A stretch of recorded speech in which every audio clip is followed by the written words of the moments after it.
RMN Listen Win Anodan Basket Edition So doon na nato ning panimalay din kay kusog kaayo ang DXDC dire. Ang atong suking tigpaminaw ato nang ilailahon maayong buntag.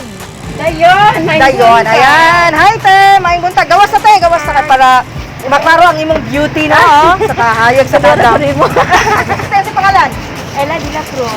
Si Ma'am Ella de la Cruz. Dugay ka natin paminaw sa DXDC?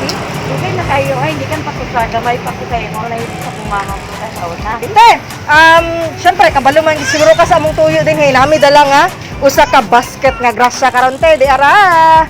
So una namo na i-turn over sa imuha te. Pangutan sa kanamo.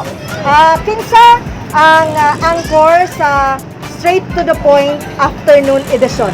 Si Sir Bernard Pantalion. Correct te. Congratulations.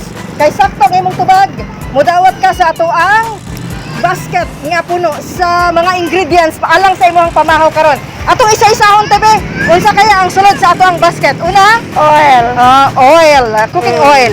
Natay suka. Sige. Pino. Pipino. Alright. Isda, matambakan. Sa patay. Luya. Luya and di ka na. Okay, natay Gumbay. gumbay. Unsa kahit putahe na to para sa breakfast anate? Ang ganahan ako ni Paksiw. Paksiw, pwede ka magpaksiw. Pwede ka magprito. Napay sausawan no, pwede na. Pwede kayo.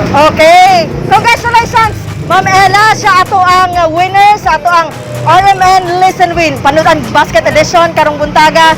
Dinhi sa may barangay 19-B mga kasama. Rajuman Maisel, congratulations sa atong winner karon. Kauban na ta atong mga interns kasi Aline og si Ala og si Rajuman Joel Baray kini si Rajuman Aimee Ginita dungan ta ma'am. Tatak RMN. RMN Listen Win Anodan Basket Edition